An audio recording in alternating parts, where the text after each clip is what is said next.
If you love dark, slow-burn single dad romances filled with restrained desire, quiet tension, and the kind of longing that builds when two people are forced close again and again, make sure you hit like, subscribe, and turn on the bell so you don't miss the next story. Evan Carter never schedules lessons this late anymore. The evening slot, 6:30 after sunset, used to be his favorite.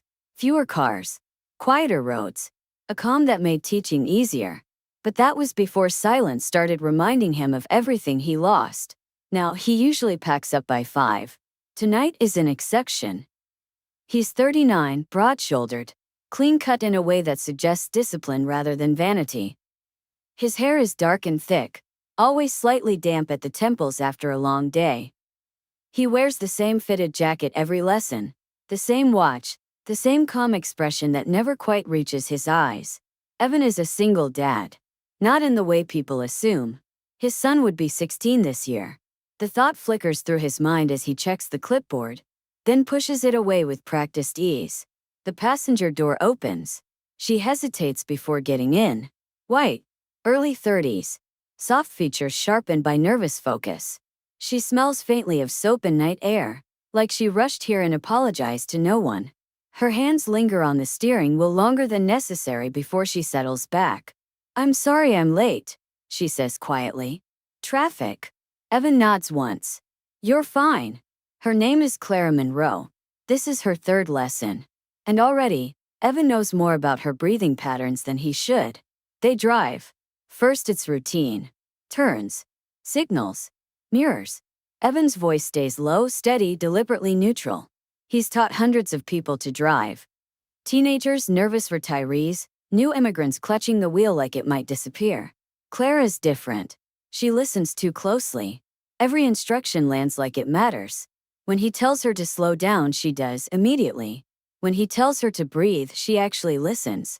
When he reaches over to adjust the mirror, she stills, eyes forward, pulse visible at her throat. Evan notices. He always notices. "You're gripping the wheel," he says. She loosens her fingers. "Sorry." "You don't need to apologize. You're allowed to take up space." The words surprise them both. The car idles at a red light. Street lamps reflect across the windshield, soft and amber. For a moment, neither of them speaks. Then Clara says, "You're very calm." Evan exhales through his nose. "It's a skill." "Did you always have it?" "No." The answer is short. Final. They don't talk again until she parks. The lesson runs over by 12 minutes. Neither mentions it. The next lesson is the same. Then the next. Every time the clock stretches. Every time Evan tells himself it's coincidence. That traffic is worse. That Clara needs extra instruction. That professionalism explains the way his attention sharpens the second she sits beside him. But professionalism doesn't explain the awareness. The heat in the car when their shoulders almost touch. The way Clara's voice drops when she asks questions, as if she's afraid of being overheard. The way Evan's hand hovers a fraction longer near the handbrake before pulling away. One evening, rain starts halfway through the lesson. The windshield blurs. The world narrows to headlights and breath, and the quiet intensity of shared focus. "Pull over," Evan says gently. She does. The car stops beneath an overpass. Rain drums overhead, isolating them in a cocoon of sound. Clara laughs softly, exhaling. "I didn't expect this." Evan glances at her. Her cheeks are flushed. Not fear, adrenaline. "You handled it well," he says. Her eyes meet his. For half a second, the air changes. Not desire. Not yet. Something closer to recognition. "You don't talk about yourself," Clara says. "This isn't about me." "Everything is about the person teaching," she replies quietly. "Even when they pretend it isn't." Evan looks forward again. "We should keep going." They don't. The rain lasts longer than expected. So does the silence. Eventually, Evan clears his throat. "We'll end early." She nods. "Okay." But when she opens the door, she pauses. "Thank you," she says, "for being patient." He watches her walk away. He doesn't move for a long time. By the 5th lesson, restraint has become something else.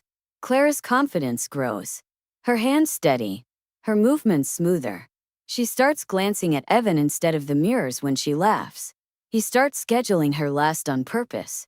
One night, she asks, "Do you ever miss it?" Miss what? Having someone in the passenger seat for real. Not lessons. Evan's jaw tightens. My son used to sit there, he says before he can stop himself. Clara freezes. I'm sorry, she whispers. He shakes his head. Don't be. The silence that follows isn't awkward. It's reverent. After that, something shifts. Their conversations deepen, not in volume but in weight. Clara tells him she delayed learning to drive because independence scares her. That movement feels like commitment. That staying still felt safer until it didn't. Evan understands that more than he wants to. One evening, as he guides her through parallel parking, his hand settles briefly over hers. Not corrective. Grounding. Both of them feel it. Clara inhales sharply but doesn't pull away. Evan removes his hand immediately. I'm sorry, he says. She shakes her head. Don't. They sit there breathing. That can't happen again, he adds quietly. I know, she replies. Neither sounds convinced. The tension doesn't explode. It tightens. Lesson after lesson it builds. In looks. In pauses. In everything they don't say. The final lesson arrives too soon. Clara parks perfectly. Signals off. Engine idling. You passed, Evan says. She smiles, then exhales like she's bracing herself. So this is it. Yes. She nods. Doesn't move. Evan, she says softly. Can I ask you something? He waits. Are you always this careful with what you want? The question lands exactly where it hurts. Yes, he answers. Because I know what happens when I'm not. She studies him for a long moment. Then she reaches out. Not touching him, just resting her hand on the console between them. I don't need you to be reckless, she says. I just need you to be honest. Evan's breath catches. The kiss doesn't happen in the car. It happens outside. After the paperwork. After the goodbye that almost happens. After Evan unlocks his door and realizes she's still standing there. He turns. She steps closer. Slowly. He cups her face with permission, not urgency. The kiss is restrained, deep, deliberate. A release that feels earned rather than stolen. When they part, Clara rests her forehead against his chest. You don't have to teach me anymore, she murmurs. Evan smiles faintly. I think you already learned. Months later, Evan drives again, this time with Clara beside him by choice. The road stretches ahead. And for the first time since loss taught him how to hold back, Evan allows himself to want without apology. After the lesson officially ends, Evan tells himself he should step back. He's done his job. Clara passed. The structure that kept everything contained, rules, time slots, clipboards, has disappeared. That should make it easier. Doesn't. Clara lingers by the car, keys in hand, eyes unfocused like she's bracing herself against a choice she doesn't want to rush. Evan pretends to check his phone, then pretends he isn't watching her reflection in the window. You don't have another student tonight, she says quietly. It isn't a question. Evan hesitates. No. The silence stretches. Would it be inappropriate, she asks carefully, to sit for a minute? He nods before thinking. That's fine. They sit back inside the car, doors closed again, but something has shifted. The air feels heavier now that there's no pretense of instruction. No reason for proximity except choice. Clara exhales slowly. I didn't expect learning to drive to feel like this. Evan glances at her. Like what? Like control, she answers. And vulnerability. At the same time. He swallows. That's not what I meant to teach. I know. She smiles faintly. But it's what I learned. Her knee brushes his this time. Accidental enough to be deniable. Deliberate enough to be felt. Evan doesn't move it away. He focuses on breathing, on keeping his hands relaxed, on not reaching for what he's wanted since the third lesson. I've been alone a long time, Clara continues. Not lonely. Just unused. Evan nods slowly. So have I. She turns toward him then. Fully. Her eyes search his face like she's reading something written between the lines.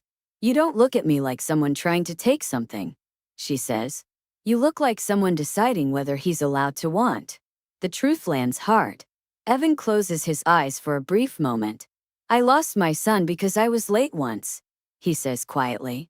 I was driving, rushing, thinking I could control time. Clara's breath catches, but she doesn't interrupt. I learned after that, he continues, that wanting something too much makes you careless. She reaches out slowly, stopping inches from his arm. Or it makes you careful in the wrong way. He opens his eyes. Their faces are close enough now that he can see the faint line where her lip catches when she inhales. I don't want to hurt you, he says. You won't, she replies. Not like this. The kiss that follows is different from the first. Slower. Deeper. Not a release but a conversation.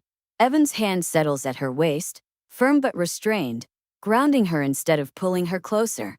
Clara leans into him, not desperate, just present. When they part, both of them are breathing harder than before. They don't rush into anything after that. They start with coffee, then dinners that last longer than planned, walks that circle the same block more than once. Evan notices how Clara touches his arm when she laughs, how she waits for him to move first without ever feeling small.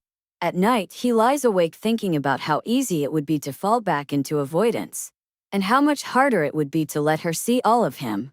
One evening, Clara shows up at his place unannounced. Not late, not early. Just honest. I was driving, she says. Alone.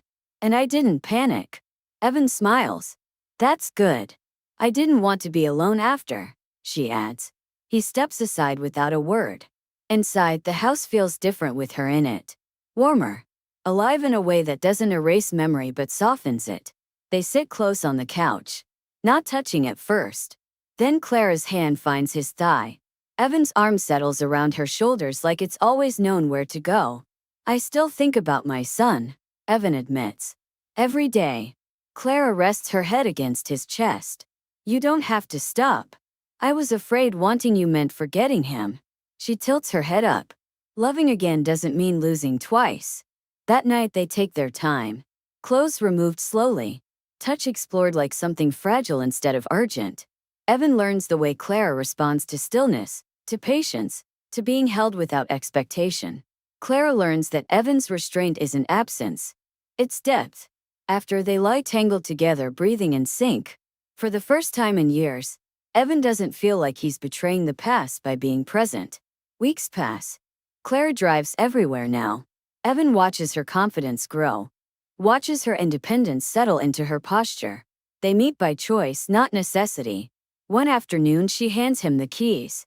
Your turn. He hesitates. Where? Anywhere, she says. No nesins. No rules. Evan takes the keys. As they drive, Clara's hand finds his again. The road opens ahead of them, unforced, unhurried. And Evan realizes something quietly profound. He didn't lose the ability to move forward when he lost his son.